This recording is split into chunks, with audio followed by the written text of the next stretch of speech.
Thanks so much, Sheila. And thanks everyone for attending.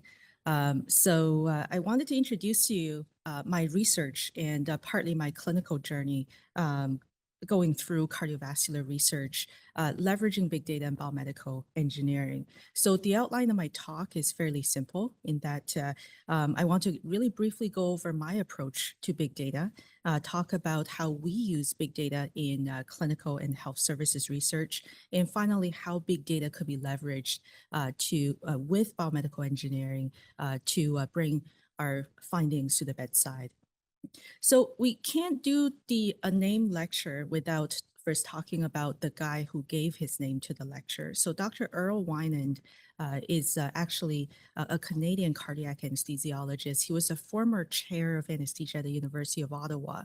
And he is actually now in his 90s. And that's partly the reason why many of us have not heard of him. So back in the 1970s, he was the president of the Canadian Anesthesiology Society. And back in the late 1980s and early 1990s, he was consecutively the chair of the SCA, or the Society of Cardiovascular Anesthesiologists, for 3 years in a row. What's very notable about Dr. Winans is that throughout the latter half of his career, he was actually combating progressive visual loss to the point that he was legally blind for perhaps the last 5 years of his clinical career. And he was the first one in the country to establish a assistant program that's officially there to help out with physicians with a disability. And so Dr. Winans, during the latter part of his career, was actually relying a lot on residents and anesthesia assistants to be his eyes in the operating room, and was still able to deliver very high quality care to his patients. He's known for his contributions to cardiac anesthesia through his research in coronary artery disease and anesthesia, as well as being one of the founding members of simulation medical education in Canada. And so I actually had the privilege of meeting Dr. Winans in person on several occasions throughout my career. And I was each time very struck by his kindness, his generosity, and most of all, his belief in himself and others, and his willingness to be persistent and never give up on anything that he set his eyes on. And that's the inspiration that I had for my own career. So this part will be a little bit quicker. So a little bit about myself. I'm a bit of an unconventional researcher in that I'm an engineer turned epidemiologist slash biostatistician. The first little bit of medical school, I wasn't really sure why I was in medicine, but very quickly, as soon as I discovered cardiac anesthesia, I realized that's something I wanted to do, perhaps in second year of medical school. And that's because I found a big link between engineering and cardiac anesthesia. It's a lot about circuitry, fluid mechanics, as well as the physical part of physics that I was naturally strong at. I adored critical medicine. And for the first half of my career, I did a fair bit of ICU in the cardiovascular world.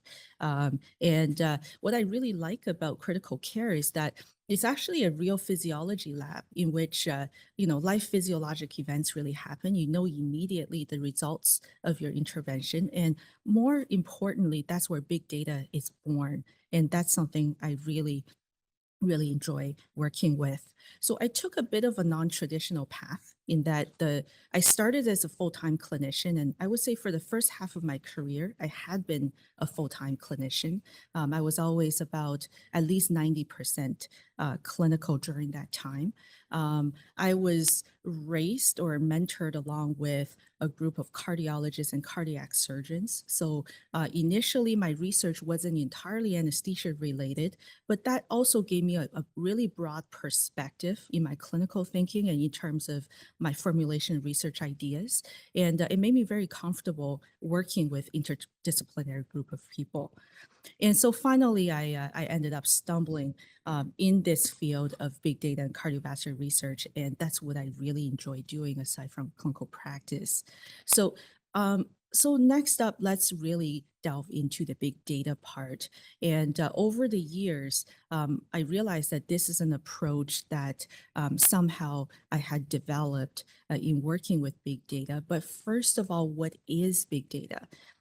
So big data is an accumulation, and this is actually a Merriam-Webster dictionary definition. So let's see what it says. It's an accumulation of data that's too large and complex for processing by traditional database management tools. I actually have an expanded version of this talk just to talk about what data is, which I will spare you um, during this presentation. But so traditionally, there are three V's that we use to describe big data. But since that, we've invented many other V's to describe it. And so volume, velocity, and variety are the three V's here. There are many types of data that we encounter on a daily basis in research and in practice.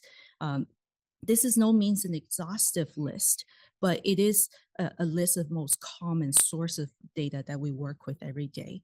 And those include administrative, clinical registry data, EHR, text, images, and omics data. And all I have to say is that for us to really successfully work with any of these data sources, creative integration and this data sense, or like a spidey sense or intuition that we develop in working with data, are key to our success. So these are the four steps that we've developed every time we talk about working with data. So first of all, we scope out the sources of data that are available, and that requires a bit of creativity from time to time, and also knowing how much data is enough for a given purpose. We then curate data into information. So we create and sometimes have to validate new data elements. We need to know what really is in the data set and in each of the data sets that we plan on working with.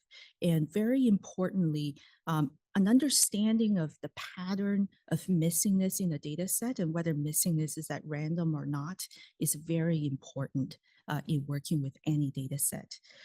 Then we use the information to describe challenges and find solutions. And finally, we use technology and we use bioinformatics to help to implement those solutions clinically. So this is one of my favorite slides. We call it the data to intelligence or data to wisdom pyramid. And basically just demonstrates that data is really just the basic building block of anything that we want to work with. So we need to curate data into information, information to knowledge, to intelligence, and finally, wisdom. And it came from our recent textbook on artificial intelligence in cardiology and cardiac surgery. So then the fun begins. So these are just a few of the ways that we use data in research and in our daily lives. So predictive analytics is something that my group has a heavy focus on.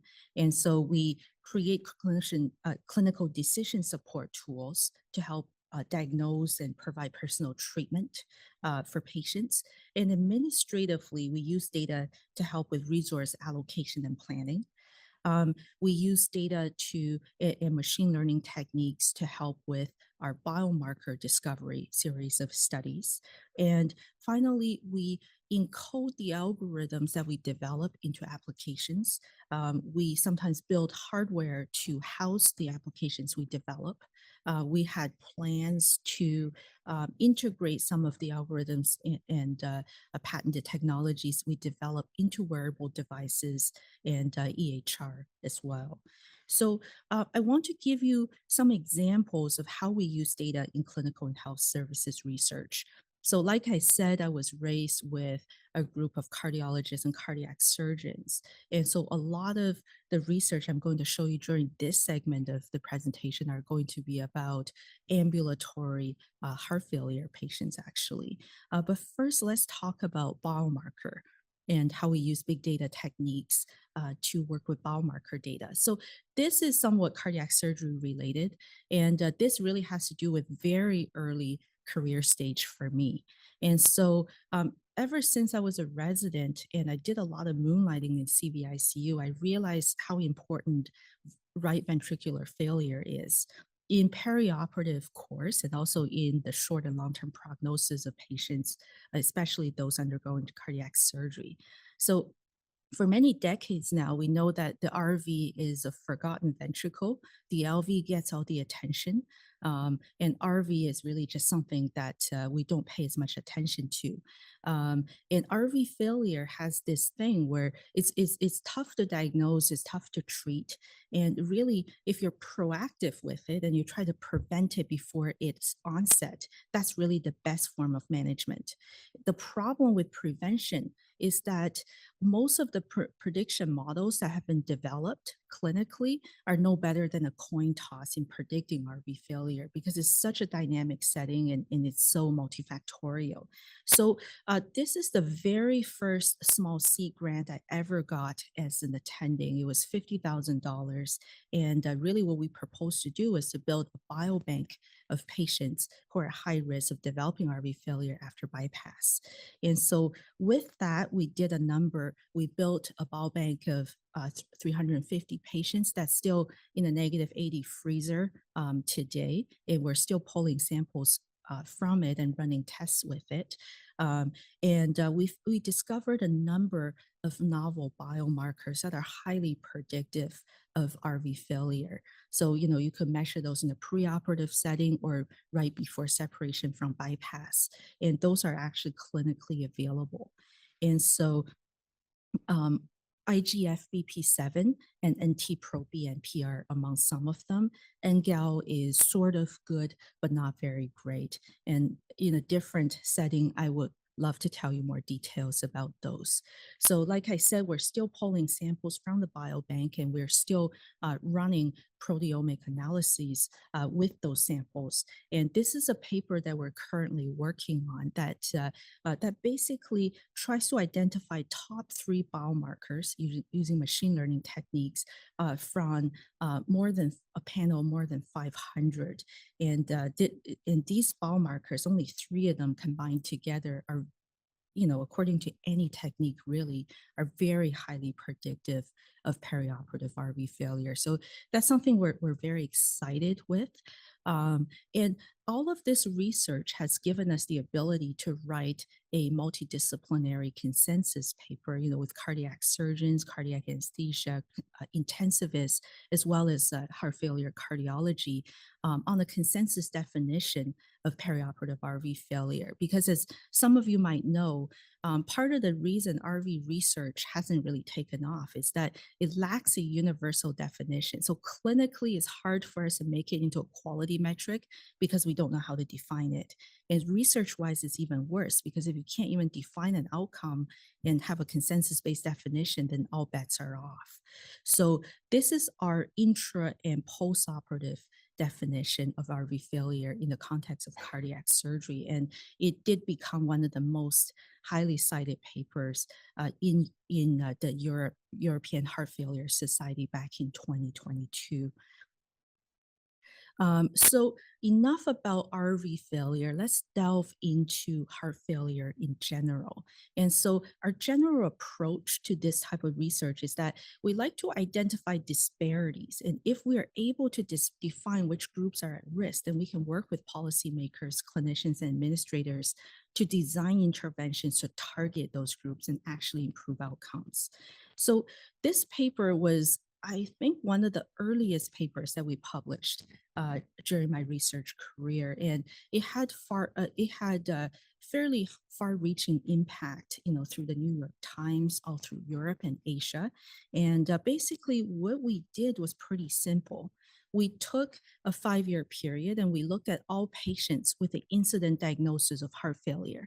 And we found that, they're about equal split between men and women. However, the risk factors for developing heart failure in men and women are very different in that, these are the male risk factors. They look a lot more like a HFrEF, heart failure with reduced ejection fraction physiology, whereas in women, we get a lot of the age-related and also HFpEF type of risk factors. And what was also striking about this analysis was that, in this infographic, so basically the age standardized mortality rates had improved in both men and women, but it remained higher in women. And if you looked at hospitalization rates in the year subsequent to the heart failure diagnosis, it got better in men, but it stayed up in women. And so we were able to highlight this sex-based disparity. And so we followed this up with a 20-year period study, basically to see, has outcomes really improved over the last 2 decades in men versus women. And, in this slide, this is a slide really depicting 1 year survival after heart failure diagnosis in men. And you can see that each of these lines represents a 5-year period from 1994 to 2013. And basically, the outcomes has improved every 5 years in men. But if you look at this graph, it's pretty sad. It's a similar kind of concept, except it's for women. And you can see that there has been very little improvement in 1 year survival in women after they were diagnosed with heart failure. So sex is a problem, and women are higher risk. What about ethnicity? So this is a study that we soon after did with a group of French collaborators. And they're really interested in this is actually a group of anesthesiologists intensivists who are oddly very interested in acute heart failure admissions in general. And so what we did was we used a high performance surname based algorithm for identifying ethnicity. And this algorithm was really highly sensitive and specific in identifying South Asians and those with Chinese origin. And so what we did was that you can see that the green line is for South Asian. So survival in the year after your acute heart failure admission is actually the best in South Asians, and in part that's attributed to the fact that those patients are much younger. At the time that they're hospitalized, whereas Chinese general population, those lines pretty much overlap. Um, and when we really go in to look at what's going on within each of those groups, we found a very striking feature here in that, this is age standardized mortality rate in a year after heart failure admission. And if you look at the Chinese population, you can see that Chinese women are in a lot of trouble. So almost 3 times or, 2.5 times the age standardized mortality rate in Chinese women. If you look at South Asians, the trend is sort of opposite. Men are doing a little worse. In general population, not so much of a sex-based difference. So that's ethnicity. And this final study was actually sponsored by the government.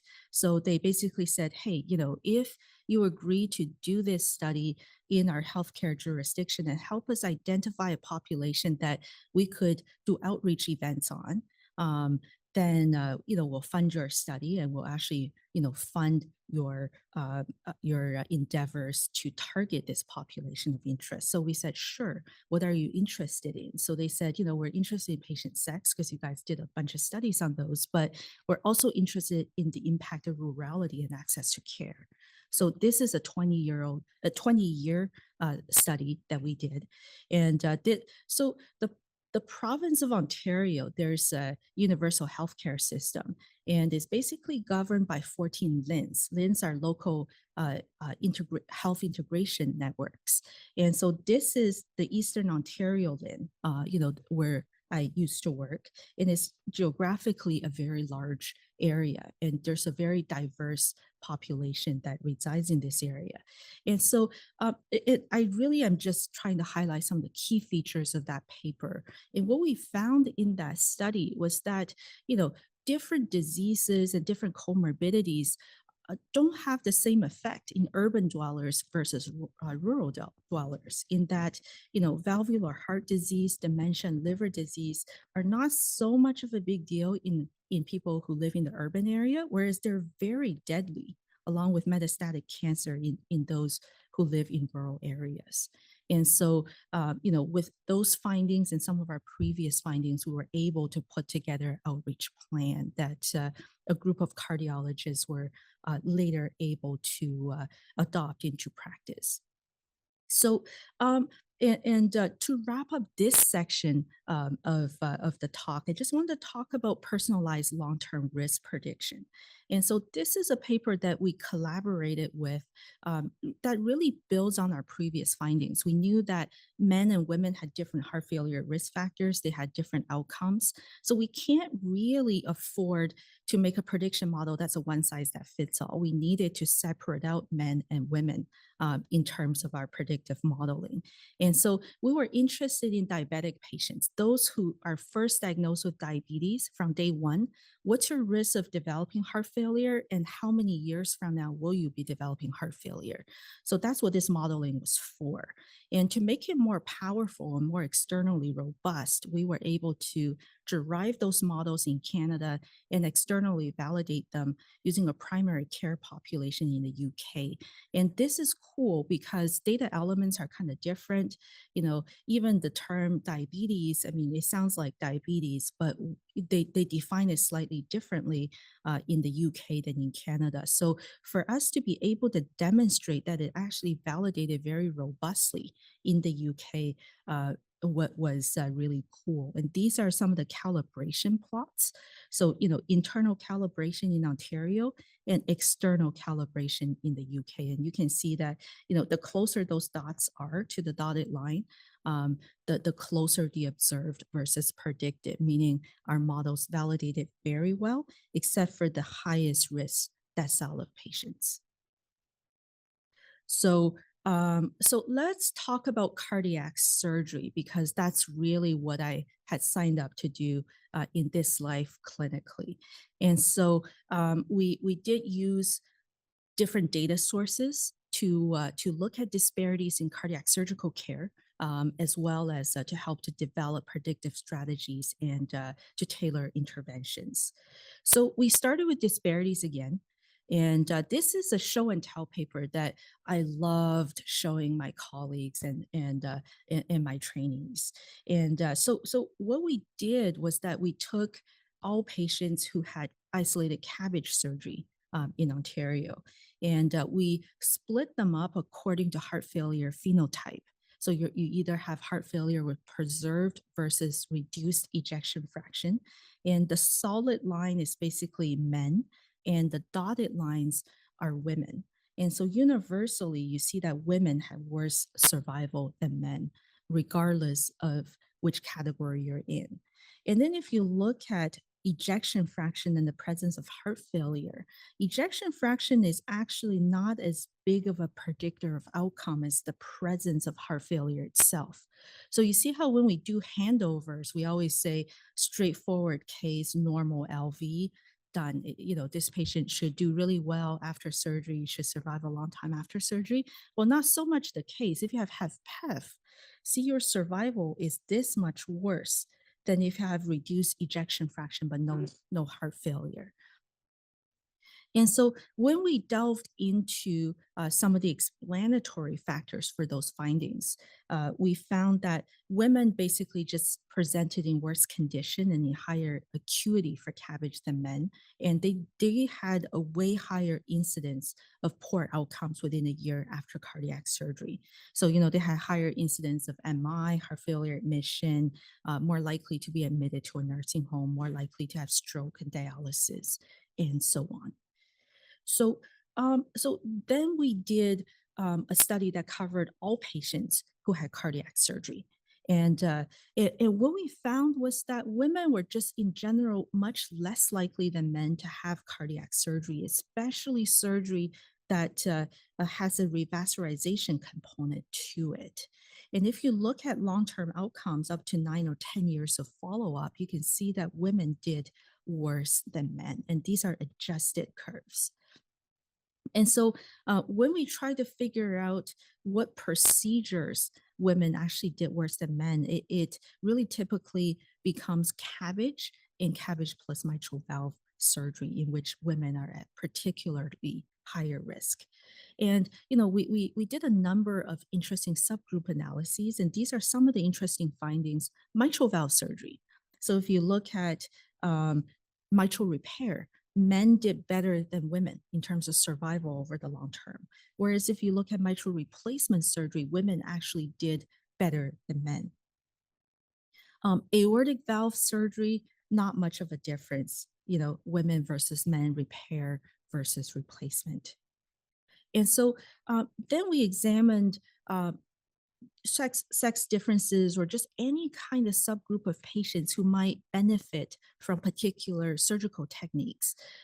So in these set of slides, I really focus on multiple arterial grafting for bypass surgery. We do have a series of studies looking at transcatheter versus open surgical repairs and so on, but multiple arterial grafting is a new sexy thing that many people are really starting to do more and more of. And we looked at sex differences in long-term outcomes after multiple arterial grafting. We actually found that over the intermediate and long term, multiple arterial grafting is beneficial in both women and men. But the problem with women is that women who had multiple arterial grafting had a much, much higher risk up front, right after surgery compared to men. And that warrants more attention. So we thought, okay, so there's a sex-based disparity. What about patients with particular comorbidities such as renal function? And so we looked at, in a comparative effectiveness study, patients with reduced versus preserved renal function who had single versus multiple arterial grafting procedures. And we found that in patients with moderately reduced renal function, GFR 30 to 60, there wasn't much of a difference in MACE outcomes, but those who had multiple arterial grafting uh, uh, did uh, did better uh, than those who had single arterial grafting. But in patients with GFR less than 30 or severely impaired preoperative renal function, patients who had multiple arterial grafting didn't exactly have a survival benefit, but they did have a MACE benefit. So we were interested in using data to conduct studies that are going to be very difficult to do in a randomized control trial. To give you an idea, the idea for this study was really to get ahead of a international RCT that I'm actually a co-investigator in. That's projected to take 7 to 8 years to recruit under 800 patients internationally, patients with severely reduced left ventricular function. And the purpose is really to compare whether CABG or PCI is the optimal strategy in those patients, because those patients are usually older, very complex. They will have a very high upfront risk. So a lot of the times the decision-making process is that let's get them over the perioperative period, help them survive. So let's do PCI instead of CABG. And so to be able to address the question of over the long term, who does better, we performed this population-based comparative effectiveness study. And we found that patients who had CABG did better in terms of survival as opposed to patients who underwent PCI. And this was true across a variety of subgroup analyses, including different types of stents, different generations of stents, and different grafting techniques for CABG. And we also found that across basically every secondary outcome, CABG patients did better. So, you can see that, incidence of cardiovascular death was higher in patients who had PCI. Um, Incidence of MACE was higher. And the only thing where PCI patients did better was stroke, both upfront and over the long term. And so CABG patients did better in terms of lower incidence of revascularization. CABG patients had lower incidence of MI and a lower incidence of heart failure admissions after surgery. And so we're expanding this series of studies to include outcomes that are more relevant to patients, and that series of work is either under review or ongoing. So that is a nice prelude into patient-defined outcomes. So you heard about clinician-centric outcomes, you heard about patient-reported outcomes, and you heard about many different questionnaires, including the short-form questionnaires that are supposed to capture outcomes that are important to patients. But the problem here is that even the patient reported outcome questionnaires are derived by clinicians, and not all of the questions make sense to patients. And you often have to explain to them what it means, and they may not necessarily value every single item that's on the questionnaire. So, what do patients really care about? And so, this line of research, it all began with frailty. We were just stumbling across different multidimensional frailty instruments to be used in clinical administrative data. And, so we performed a study to look at the incidence of frailty who underwent cabbage surgery. And, this is an infographic that they made when this study was published. And we had a number of interesting findings. First of all, the incidence of frailty in the prevalence of frailty rather in cabbage patients is many-fold, probably about eightfold higher than any patients who underwent major high-risk non-cardiac surgery. So this is a very important population to look at. And then if you look at the center figure here, and basically what we're presenting is standardized mortality rates in patients who are frail versus non-frail across different age groups. And you can see that younger age and frailty don't go really well together, in that if you're in the young age group, age 40 to 64, you are pretty much twice as likely to die over the follow-up period after cabbage surgery. And this frailty-related mortality effect seems to lessen the older you get, to the point that if you're over the age of 65, there really isn't much of a mortality difference whether you're frail or not. And this is important because I'm actually mentoring one of the farm residents, and we are about to, look at some pilot studies on prehabilitation before cardiac surgery. That's actually a protocol and a grant I was awarded before I left my previous institution. So that pilot project never really took off, but we wrote a whole protocol to target younger patients who had a considerable wait time before cardiac surgery, to be able to improve their outcome. So that study really helped us to find a highest yield study population for this type of thing. And this is a study that we did subsequently on all cardiac surgery types. So again, basically, to be frail is worse than not to be frail. And basically, mitral valve surgery and mitral plus aortic valve surgery are higher risk groups. This is an interesting plot that again demonstrate this age and frailty interaction, in that the younger the age, the higher the hazard ratio for death that's in association with frailty. And this effect really gets diluted over time, such that if you're 95 years old, the hazard ratio pretty much shrinks down to 1. So, from this line of work, we figured, well, if you're frail, then there's probably things that you're more afraid of that could happen to you after surgery than death itself. But exactly what are those things? So, we did a survey of more than 3,000 patients living with cardiovascular disease, and most of them had a cardiac procedure, either a PCI or LVAD or cardiac surgery of some sort. And we asked them a series of questions, and they were asked to weigh their preferences. So, a typical question would sound like, if you were to trade longevity in order to avoid a stroke, would you do that? And, can you rank things that are most important to you? And from that questionnaire, we were able to find that, sure, longevity is important for those patients, but to be free from stroke is actually even more important. And to be free from recurrent hospitalizations is very important. And to be free from nursing home admission is an important goal for most of those patients. So from that, we developed the concept of disability-free survival, which is a composite outcome encompassing those 3 points.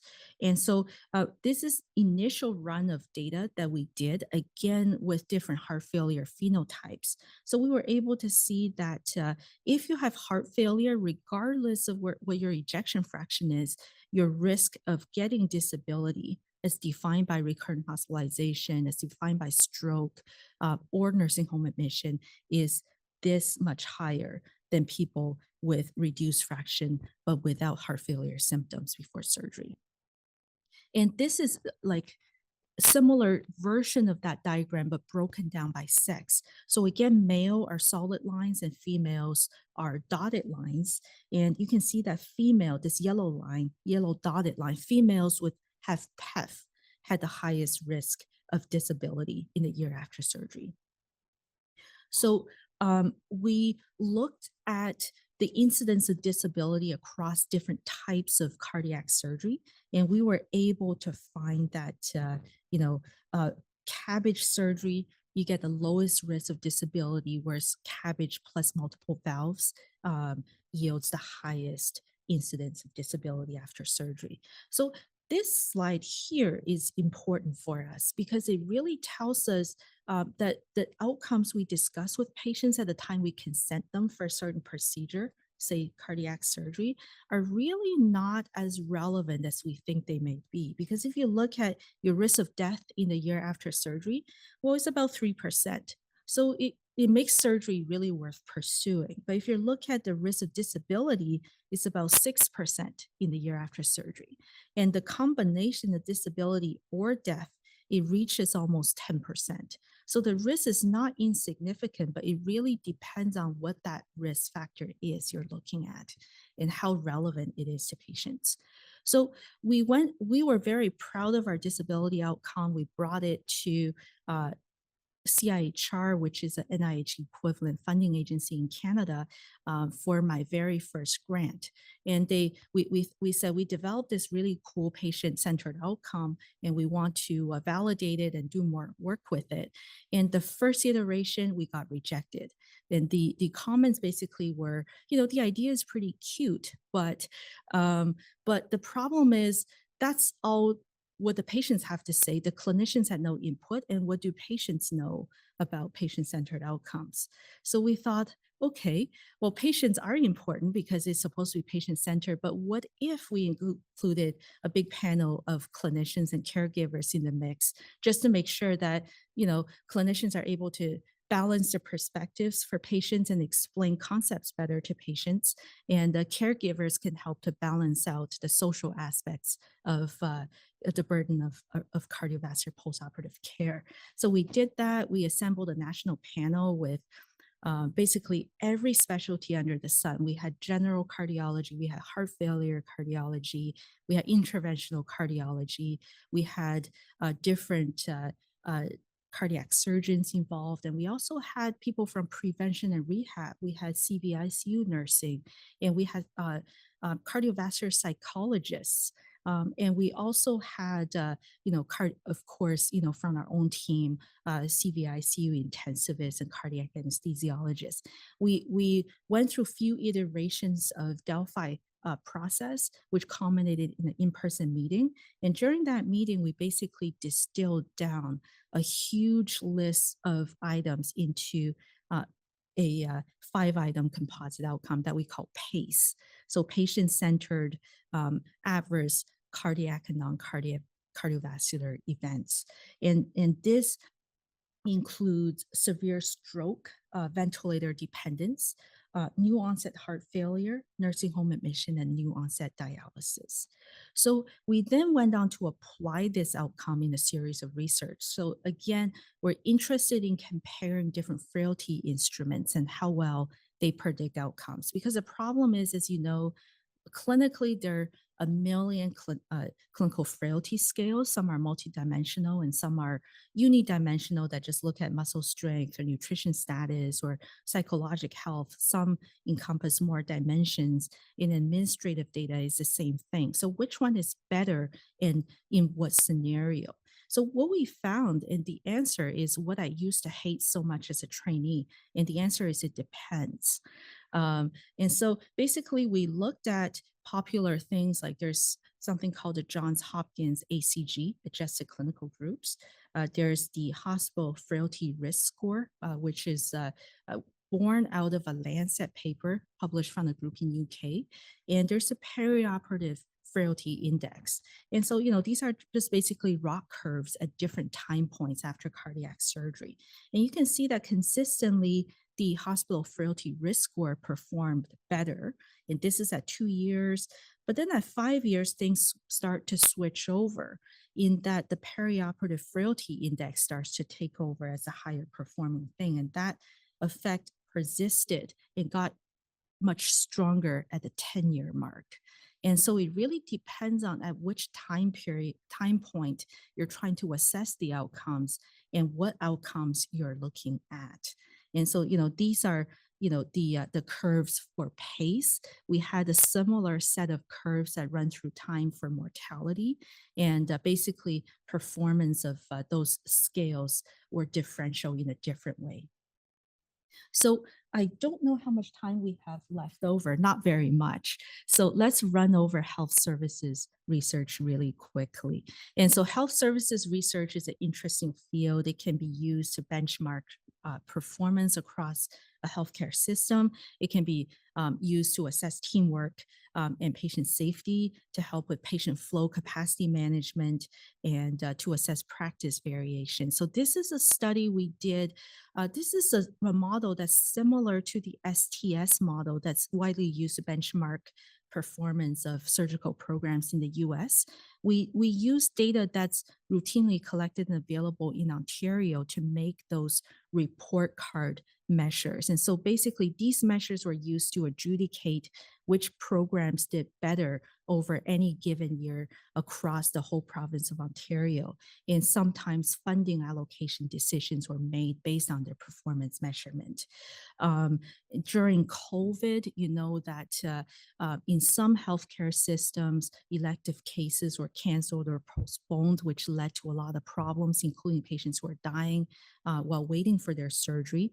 And so we developed using a combination of statistical methods and machine learning, and also incorporating three different models we developed to predict ICU hospital length of stay, as well as probability of death or unwanted hospitalization while waiting for surgery.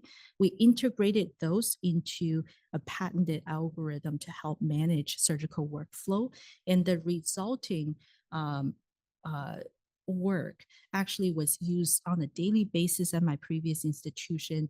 And they were able to perform 95% of their usual cases, while the rest of Canada was down to 60% of their volume. And so that saved many millions of dollars from being clawed back. It also resulted in decreased use of ICU capacity, and while more cases were being done. And so a huge cost saving both ways. And so this is an idea of observed versus predicted performance for the waitlist model. Observed is the yellow and predicted is the black. And you can see they're pretty bang on. And same for hospital lengths of stay model that predicted actual number of days you're going to be in hospital after surgery. So we're validating this model actually at Stanford Healthcare right now to see if we could improve capacity and surgical workflow. And so, talking about flight of ideas, I'm just going to jump over to handover of anesthesia care. And you know that for administrators, you want to prevent burnout, you want the best patient outcomes possible. So, is handover really a good or bad thing? And so this is a series of studies, and we do have more papers down the pipeline. One of them just was accepted. And what we saw was that complete handover of anesthesia care, and after very careful statistical risk adjustment, was associated with higher risk of 1 year mortality after major cardiac surgery. We are interested in physician teamwork, and we're interested in whether the diversity of surgeon anesthesia team was associated with poor outcomes. So we started with a systematic review. We then did a population-based cohort study in cardiac surgery patients. We found that in cardiac surgery patients, if your physician team was sex concordant, and if you have an all-male physician team, male surgeon, male anesthesiologist, your patients end up getting a longer length of stay after CABG surgery as compared to all female physician teams. But this observed effect is actually different when you apply to non-cardiac surgery. This is a more recent study we published in non-cardiac surgery. What we found was that sex discordant physician teams was associated with better perioperative patient outcomes. So more to come on that. So this is actually a topic that I really enjoy talking about, which unfortunately we don't have a lot of time to talk about, and that's hypotension. And that's one of my pet projects starting as a fellow, was to look at what thresholds and duration of hypotension were bad in non-cardiac and cardiac surgery. You know that hypotension is very common, is probably one of the only modifiable risk factors. We probably tolerate a lot more hypotension than we should as clinicians in critical care in the OR. And so exactly what defines hypotension, because overtreatment is also not good. And so this was my pet fellowship project. It was highly cited. And basically we looked at, what threshold and duration of hypotension are associated with acute kidney injury after non-cardiac surgery. We found that MAP less than 55 for any duration is bad, and MAP less than 60 was really bad. And this study, along with a couple others, are used as the basis for the Edwards Acumen advertisement, as well as a number of widely used metrics that actually define hypotension for quality purposes. So our group was also the first to perform a series of studies to exactly define hypotension threshold and duration for cardiac surgery. The uniqueness of our studies was that we separated out cardiac surgery into three distinct physiologic periods. We were looking at the pre-bypass period, the intra-bypass period, during which you have the bypass machine and you have non-pulsatile flow, in the post-bypass period, in which cardiac function is critical to your survival, and your heart, you're just freshly waking it up from a cardioplegic arrest. And so this is also a highly cited study where we looked at hypotension in association with stroke. And we actually found in this study that the during bypass period is critical for stroke. And we should always try to target a MAP of 65 or more during bypass.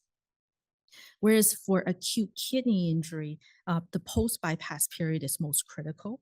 And these are just some of the editorials, I think, that we wrote. And if you're looking at perioperative mortality, the post bypass period is also critical. And so this is becoming a hot topic in cardiac surgery and in CVICU discussion forums and the literature. And basically, to summarize, MAP less than 65 for more than 10 minutes during bypass gives you higher risk of stroke.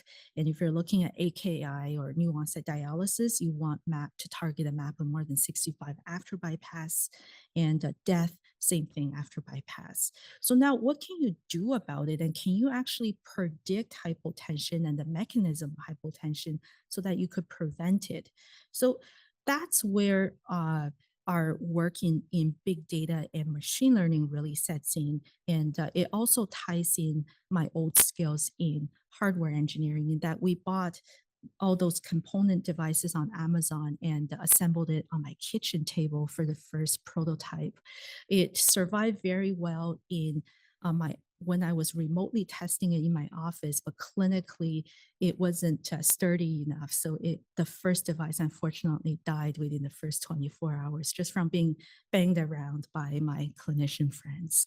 So basically what we are trying to do though is that this is a touch screen device where you could personally tailor the MAP threshold that you want to keep your patient at based on their underlying physiology, where you think their cerebral autoregulation curve is, and it will predict the actual blood pressure value, your actual MAP value, up to 30 minutes from now, and give you appropriate warning messages. And so to give you an idea, this is a HL7 message, and we have basically hundreds of thousands, if not millions of those, because those can come out every 15 seconds to a minute from your electronic health record.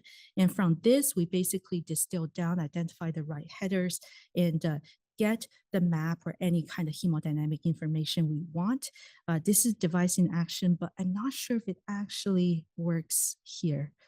Yeah, so this is actually a recorded loop of a patient's blood pressure, and this just basically demonstrates the different warning lights by how close the episode is going to be and how bad the hypotension is going to be. Because my problem with the Edwards Acumen device is that if your map is going to be 64, it's going to tell you that hypotension coming up. But 64, 65 was the difference. Whereas if the map is going to be 30, then for sure, even now I'm going to start doing something about it. So we got alarm fatigue pretty quickly. These are the warning email messages, and I had to create a separate email inbox for the warning messages of upcoming hypotension episodes.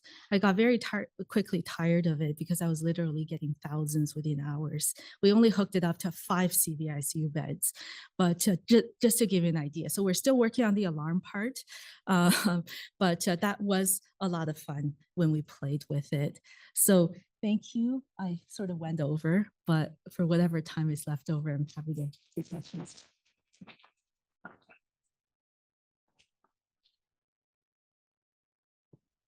I have a mic. I can come to you if you have questions. Okay. Thank you, Louise. In one of your last slides, you talked about hypotension related to kidney injury and stroke. Was that measured at normothermia, or, we, especially at Stanford, we often cool even for non-circ arrest cases. So I was curious if it's measured in which temperature. Yeah, so that's a really good question. I mean, the non-cardiac surgery one would be normothermic, but the cardiac surgery study is an interesting thing because even the centers that I've been to, they all have different temperature practices, so this is a single center retrospective cohort study, and so it's really subjected to that center's practice patterns. I would say half of the surgeons would let patients passively drift down to 35 degrees, maybe 34. The other half will be keeping the patient normothermic at 36 degrees. So it does not involve cooling. We did, I advised in a study that is recently being written up that uses STS data, the lowest bypass temperature and its association with acute kidney injury. And it actually produces findings that may contradict your intuitive understanding of temperature and kidney protection. So. Louise, I very much enjoyed this talk. Thank you. And I'm grateful that I got to watch you present similar at the STA meeting this past year in Toronto. I'm curious, from your pretty influential position defining what metrics we should be paying attention to, how do you see the future with it integrating into our kind of database organizations that tell us what we should be paying attention to, like MPOG or STS? Like, I don't think we're there yet with integrating what you're pointing out is important and with what the databases are saying is important. When will we get there? Right. So that's a very good question, and thank you for that. The answer is we're probably not very close to personalizing this threshold, and I think the problem is that I think for cardiac surgery is one thing, and people generally are not ready to make cardiac surgery specific metrics available. For non-cardiac surgery, that there's this forever debate of absolute versus relative hypotension thresholds. I thought we had closed the debate for good a couple of years ago. And, I used to get on those panels and we would get red in the face and never finish the debate. But basically empiric thresholds is as good as those, relative thresholds according to a number of studies. But people still have trouble, I think, letting go of the concept of relative thresholds. So, exactly what map targets are good. I think it'll just require the experts to agree. And recently, the Anesthesia Patient Safety Foundation, put together expert consensus panel. So again, we were in a really stuffy room for 48 hours, argued till we were red in the face. I actually led the section that defined hypotension and It took us maybe 8 hours in a room. We couldn't even agree on how to define hypotension. And a lot of our statements were still probably, most likely, we recommend, as opposed to this is the way it is. Ron.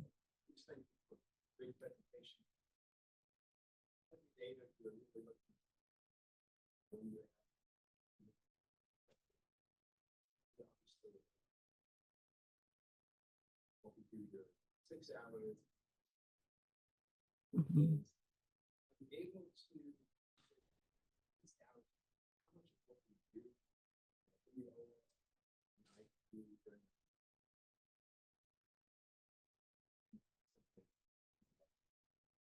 Right, for sure. And, that's a great question, Ron. And I think my studies could generally be classified into two things, right? So, the more precision-based studies where we use detailed registry type databases, we have details such as duration of bypass, what temperature patients were kept at, and, what drugs were given, what inotropes were on in the OR and in the ICU. And there's population-based studies that obviously lack that level of detail. And I think I would say that some of what we do, especially in terms of unwanted perioperative complications, do definitely have an influence, and we're able to look at those within hypotension or similar studies that haven't had a chance to present. But I think we're probably quite a ways away from personalizing perioperative management based on that. And I just simply don't think precision-based data is accessible enough to most clinicians and researchers for us to do that type of work. And also, the rate at which we're accumulating data and the rate at which we're making data available and accessible don't really match up, unfortunately. Thanks, Dr. Sun. I have a very small question about your hypotension predictive device, we'll call it. Sure. I'm familiar with a similar technology that I think is out of Michigan, which is for non-cardiac surgery. And it's not using HL7 codes. It's directly off of an A line, so it's live data. And the sensitivity of that prediction index to noise on the A line signal is greater than the predictive index of the device based on real data. To what extent can your device filter out aberrant signal based on what is like lagging HL7 codes? Yeah. Or does that matter? Yeah, that's a really great question because what I didn't have time to delve into, when we're trying to commercialize this thing, it's a patented technology, and when we try to commercialize this, we have extensive slides demonstrating signal to noise ratio and how we filter it out, and how we do it actually went back to the days when we started working with hypotension data, just defining hypotension thresholds, in that we had cardiac surgery and non-cardiac surgery specific algorithms for filtering out what might be an artifact. And if we had, say, 4 to 6 readings during a minute, we would actually opt to select the best or most accurate reading out of that minute. And so we actually had an algorithm for that, because I totally get it. I think, the signal gets dampened, or there's an air bubble in the tubing, or you suddenly drop the transducer to the floor, so your pressure looks like it went up to 300 all in a sudden. And when you're sampling, right? So there's like a number of ways to produce artifacts, and we did have ways of dealing with it. You're right. The algorithm that we developed was really good at predicting even the occasional artifacts, but we actually removed, I would say, about 90 to 95% of the artifacts before we even started processing it to develop the algorithm itself. Louise, Sure. thank you. That was awesome. Thanks so much. Everyone that belongs to the Division of Cardiac Anesthesia, please hang back for about 2 minutes. Thank you.